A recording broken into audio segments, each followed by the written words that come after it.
Imagine you've just spent 3 grueling weeks at sea. You're crossing this incredibly treacherous ocean just to reach a completely uncharted frontier. Right, totally exhausting. Exactly. And you finally step off the boat, you've got your meticulously planned itinerary right in your hand, and you were fully expecting to just, well, conquer this new world. Which is the classic adventurer fantasy, Yeah, really. it is. But then within 24 hours, your plans have entirely evaporated, and you find yourself being forced into a literal corporate performance review by a legendary fire-breathing dragon. Oh, man, yeah. Welcome to the Arch Wilds. Welcome to the Archwilds indeed. And this is our deep dive today. What do you do when your perfectly formatted spreadsheet hits a brick wall of pure chaos? Well, it's the ultimate collision, right? Between the illusion of control and a reality that just violently refuses to cooperate. We all have this comforting idea that, cause and effect will follow a predictable logic, especially when we feel prepared. Oh, totally. We think if we plan enough, we're safe. Exactly. But the environment we're looking at today actively dismantles that comfort. And for you, our listener, if you're looking for the aha moments hidden in absolute madness, today's source material is an absolute goldmine.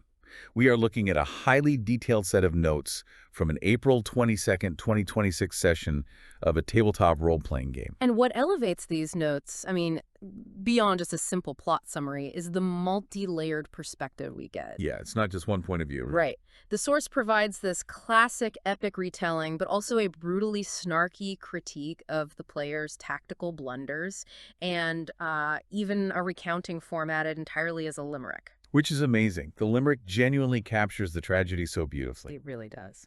But our mission for this deep dive is to explore how this ragtag group of adventurers navigates a world that violently subverts every expectation.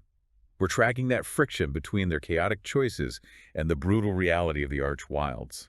So let's set the stage here. Let's do it. Our party has just arrived at the frontier town of Myeve, which is basically this small, fortified outpost on the edge of the unknown. And naturally, after 3 weeks on a boat, their immediate priority isn't, securing lodging or scouting the perimeter. Of course not. No, they head straight to the center of town, to a bustling tavern called Odin's Eye. And Odin's Eye sounds phenomenal, by the way. Yeah. They walk into this lively atmosphere and meet the staff.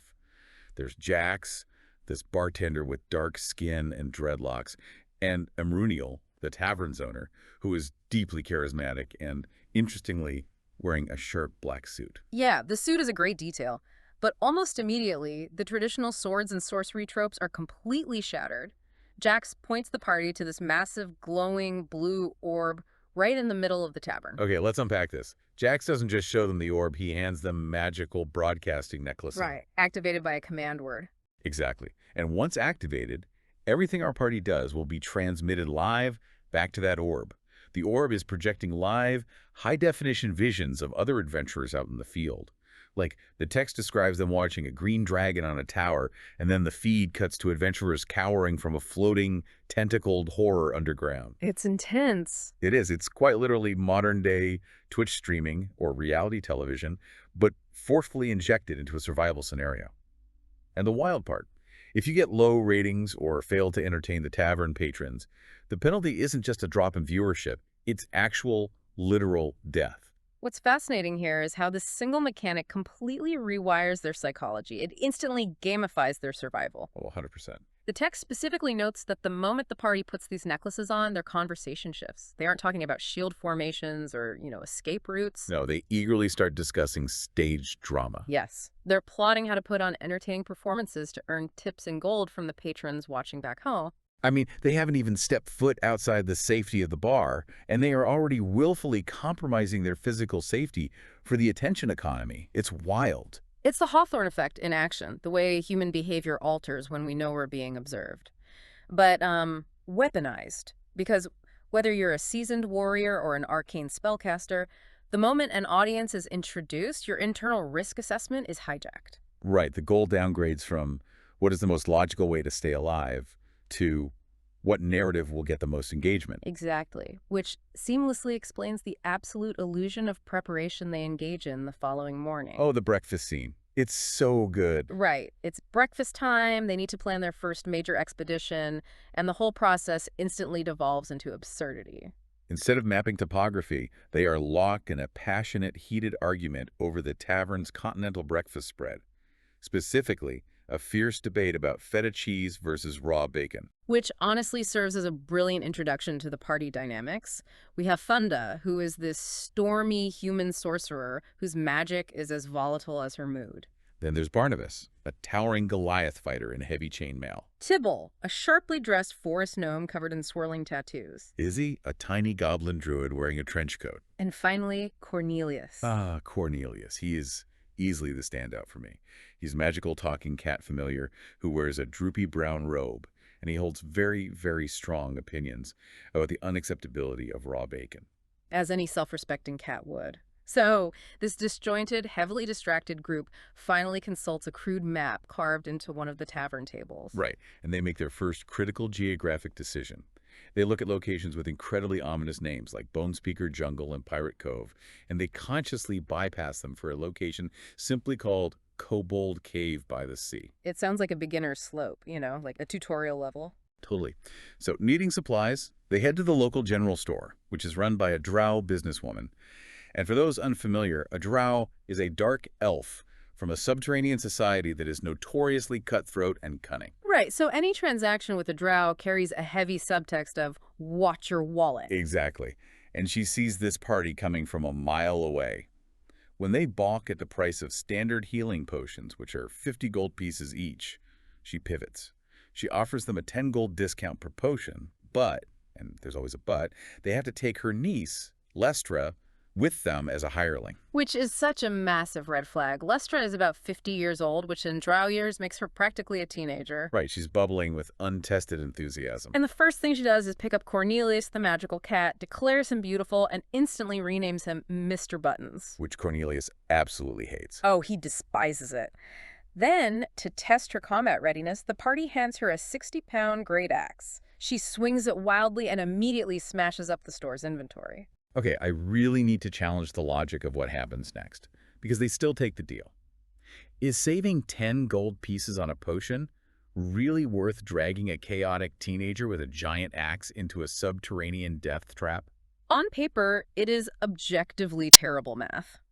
But it perfectly encapsulates the transactional nature of frontier life and this psychological trap we can call the adventurer's mindset. Oh, say more about that. Well, they were drastically overvaluing marginal immediate savings, like a few gold pieces right now, while completely blinding themselves to an extreme compounding liability. Right, it's a textbook cognitive bias. It's like buying a used car purely because the stereo sounds great, while intentionally ignoring the fact that the brake lines have been chewed through by rats. That is the exact mechanism at play. They see the short-term win and entirely ignore the long-term risk of bringing an untrained combatant into a life-or-death environment.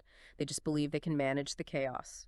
So they pack up their discounted potions, collect their new teenage liability, and head out. They make camp at the edge of the safe zone. And to be fair, Lestra actually have a moment of utility here. Yeah, she doesn't require normal sleep. She meditates through the night and cooks them this massive breakfast of garlic-seasoned bacon, eggs, and mushrooms. Which sounds delicious, honestly. It creates this brief, false sense of domestic tranquility. But as they reach the 80-foot coastal cliffs and find the entrance to the Kobold Caves, the Archwilds actively begins to punish them for their arrogance. This sequence is incredible. They spot kobolds carrying pouches into the cave entrance. Cornelius, who is now begrudgingly accepting the name Mr. Buttons, uses his magic to cast speak with animals and minor illusion. Which he uses to formally interview a crab wandering on the beach. Right, whom he dubs Sir Leftclaw. The interaction is hilarious, but the information they get is vital. Sir Leftclaw gives them a stunningly explicit warning. He tells them that a massive, green-scaled creature flies out of this very cave every evening, drops its prey onto the hard beach to cripple them, and then returns later to consume them. It is the most unambiguous red flag imaginable. Unambiguous. And right on cue, as if the universe is physically underlining the crab's point, a human woman literally falls from the sky. Just crashes into the sand right in front of them, bones completely shatter. Yeah, this is Ennerit, a barbarian from the mountain tribes. We learn she came to this coastal cave seeking glory by slaying a dragon, and instead she found Gary, the green dragon. So the party witnesses this horrific event and does something incredibly noble. They heel enter it, they splint her broken bones, and they safely hide her in a sheltered fern bush. But then they do something utterly baffling. Yeah. After speaking to the crab and after watching a warrior fall from the sky, they decide to go into the dragon's cave anyway. Right. And you have to look at the underlying motivation here. Why do people ignore undeniable evidence of extreme danger? Because they're still wearing those broadcasting necklaces. Oh, wow. Yeah. The audience back at Odin's Eye demands a show. Their perception of danger is completely muted by their desire to perform. So they sneak in, slipping past some kobold guards who are too distracted gambling to notice. Following the crab's directions, they walk into this jaw-dropping 150-foot-tall cavern, and it is filled floor to ceiling with a glittering mountain of gold. This is where the subversion of classic fantasy tropes shifts into high gear. They start rummaging through the hoard and find genuinely spectacular tactical gear. Like Heward's handy haversack, which is essentially a magical Mary Poppins bag that stores massive amounts of equipment without adding weight. Right, and they find a potion of greater healing and the iron bands of Bolaro, which is this metallic sphere that can instantly restrain almost any enemy. Incredible life-saving tools. But instead of utilizing them, their attention is hijacked. Party members, specifically Irulan, spot a great sword resting atop the hoard. And the moment Irulan grabs the hilt, a dark, psychic voice slithers into his mind. The cursed sword named Zell. Yes, Zell. And its opening line is absolutely chilling. Which one of you is the weakest? It's a fascinating psychological attack. The curse doesn't burn his hand, it preys on his insecurities. Zell psychically bonds to Irulan, whispering promises that it will make him the best version of himself if he simply allows the sword to eliminate the weakness in his friends. It's trying to destroy the party's cohesion from the inside out. Exactly. Papa John and Umbra have to actually use magical interventions just to physically pry the sword from his grip. So picture this. They're in the middle of a massive existential crisis, wrestling a cursed sword waist deep in stolen coins. And that is exactly when Gary the Green Dragon casually walks through his front door. The timing is incredible. The party completely panics. They dive into the mountain of gold to hide. But the text paints this vividly pathetic image of their legs, tails, and the glowing hilt of a cursed sword just awkwardly protruding from the coins. They aren't fooling anyone. Not at all. And the amazing part is, Gary isn't enraged. He isn't inhaling to breathe a cone of toxic gas. He's just tired. Yeah, he just looks at this mess in his living room and calmly states, I want you to know that I know exactly every single piece of gold in there. My pile was not that high. He just plucks them out of the gold one by one. Instead of devouring them, Gary initiates a mock job interview. It is brilliantly surreal. Gary starts asking Irulan probing questions about his personal weaknesses, his preferred management style, and whether he considers himself a truly authentic team player. And Irulan actually answers him. Sweating, terrified, Irulan stammers out, I care a little too much about being authenticist. I was laughing out loud reading this. Gary isn't acting like an apex predator. He's acting like a disappointed middle manager conducting a brutal quarterly performance review. If we connect this to the bigger picture, the source material notes a vital piece of lore. The local kobolds who serve Gary worship an entity named Mammon, who is a devil of greed. Oh, interesting. Yeah, so Gary the Dragon isn't a symbol of primal, chaotic destruction. He represents corporate, bureaucratic greed. He's driven by accounting, systemic control, and HR-style intimidation. Wow, that is psychologically far more terrifying for the party. Exactly. You can swing a great axe at a rampaging beast, but you cannot physically fight a bureaucracy. They are completely out of their depth because the rules of engagement are entirely administrative. And that administrative control leads to a tone shift that induces absolute whiplash. The comedy evaporates in a second. Gary stops the interview, looks at the party, and issues a cold ultimatum. He says, return the barbarian woman I dropped on the beach, or I keep the cat.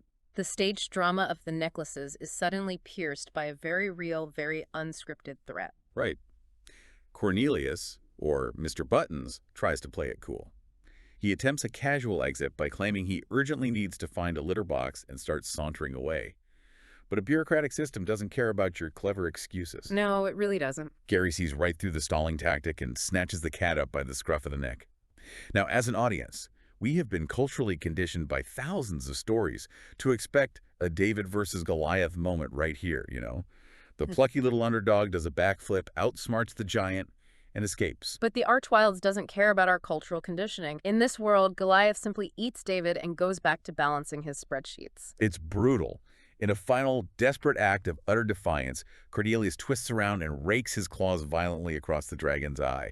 And Gary, totally unamused and unfazed, just bites down. He swallows the magical cat whole. R.I.P. Mr. Buttons. It's shocking, and the party is utterly broken by this. They are forced to flee the cave in absolute humiliation. They have to dig out a theatrical costume kit to disguise themselves as kobolds just to sneak past the guards, leaving their friend's physical form behind. It's so sad. It is. The snarky perspective in the source notes highlights a crucial piece of analysis here, actually. It points out that the cat, who had been stripped of his dignity and renamed against his will by a teenager scratching a dragon in the eye, was arguably the most competent and genuinely heroic action taken by anyone during the entire session. Wow. Yeah, that puts it in perspective. This moment of sudden, permanent consequence violently snaps the party out of their reality TV mindset. The camera is still rolling, but the illusion that they are the untouchable main characters is dead. It's deeply sobering. They retrieve the battered Enrit from her fern bush and begin this miserable, forced march back toward the safety of Myeve. But the environment isn't done extracting a toll. As they drag themselves near the town's borders, they spot a mysterious floating cloud with a stone tower perched on top of it, silently tracking their movements. Exhausted, they attempt to gather intelligence. They spot a local farmer and ask him about this ominous floating structure. And the farmer is entirely unhelpful. He's completely consumed by his own paranoia, convinced his wife is secretly poisoning his cooking, entirely ignoring the magical floating fortress hovering directly above his property. It's another perfect detail illustrating the madness of this world. Everyone is hyper-focused on the wrong threat. Exactly.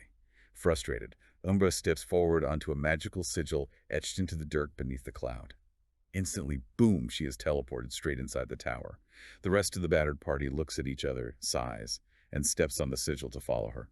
And inside, they are confronted by Jolly. Jolly is described as a pink-skinned tiefling assassin. For context, a tiefling is a humanoid with fiendish ancestry, often sporting horns or tails, who usually exists on the fringes of society. Right, and Jolly speaks entirely in poetic, unsettling riddles. He calmly informs the party that he gets paid to make people stop feeling anything ever again. Which is a very elegant, terrifying way of saying he's a professional killer. Truly. Ah. But he doesn't attack them with poisoned daggers. The room they're trapped in is dominated by a giant life-sized chessboard. Over on a side table, there's a smaller, normal-sized control board. The only physical exit is a trapdoor that leads straight down into open water. The mechanics of this trap are brilliantly cruel. The party quickly deduces that if they move a piece on the small control board, the corresponding party member is instantly teleported onto the giant board, taking the place of that piece. And once on the board, they are magically paralyzed. Right, and the opposing black pieces, no one is moving them. They just slide across the board automatically. It's an automated system. The party tries to fight it. They try to outmaneuver the pieces, but they are entirely outmatched by the rigid logic of the trap.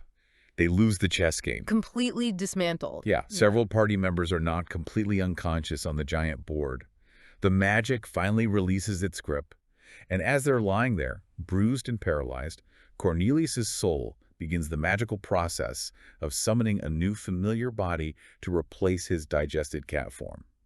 And this time, he begins manifesting as an octopus. Which honestly makes perfect sense. I mean, if you're going to resurrect after being eaten by a dragon, upgrading to a creature with camouflage and 8 arms is a solid tactical pivot. Absolutely. So what does this all mean? How do you, listening to this right now, synthesize a narrative that jumps erratically from an argument about feta cheese to a bureaucratic dragon's HR interview to getting mathematically dismantled by a magical chess trap? Well, the entire through line is about a profound loss of agency. Look at the arc of their day. They woke up, put on broadcasting necklaces, and stepped out into the world fully believing they were the untouchable directors of their own narrative. Right. They thought they could just stage drama and control the environment. Exactly. But by the end of the day, their cat has been eaten, they're battered, and they are quite literally paralyzed as pawns on someone else's chessboard. Their chaotic, improvised choices were effortlessly countered by cold, automated systems. First by the bureaucracy of the dragon, and then by the mathematics of the chessboard. It is the ultimate reality check, which brings the focus right back to you, the listener. What do you do when your meticulously planned deep dives into a new project, a new career role, or a massive life change suddenly turn into a mock job interview with an unstoppable force? What happens when you realize you've wandered onto a chessboard where you absolutely do not control the pieces? The actionable takeaway from this tabletop session is the necessity of extreme resilience. It is the ability to accept that your spreadsheet is useless, mourn the loss of your original plan, and then immediately start figuring out how to summon an octopus. You have to adapt to the board you are on, not the board you wish you were playing. I genuinely love that framing. Summon an octopus when your first plan gets swallowed whole. It's brilliant. But before we wrap up this deep dive, there is one final lingering mystery buried in the source notes that I cannot stop thinking about. Oh, it completely changes the context of the ending. Yes, so the party is currently lying unconscious, paralyzed, and defeated on a giant chessboard inside an unknown floating tower. Right. But they're still wearing the magical broadcasting necklaces Jax gave them. Exactly. The command words were spoken back at the tavern that morning. The transmission feed to the orb was never turned off. So are the tavern patrons back at Odin's Eye in Myeve currently sitting around with their pints of ale, watching this brutal, humiliating chess match play out live in high definition? And if they are watching this absolute disaster unfold in real time, who in that tavern is managing the betting pool? It raises a brilliant question about the attention economy. It makes you wonder who the real monsters in the Archwilds truly are. Is it the dragon protecting his assets, or the audience demanding a show regardless of the human cost? A genuinely terrifying thought to leave you with. The next time you pull up your perfectly formatted itinerary to plan your week, just remember to leave a little blank space in the margins for the unexpected dragon. Thank you so much for joining us on this deep dive. We will catch you next time. Imagine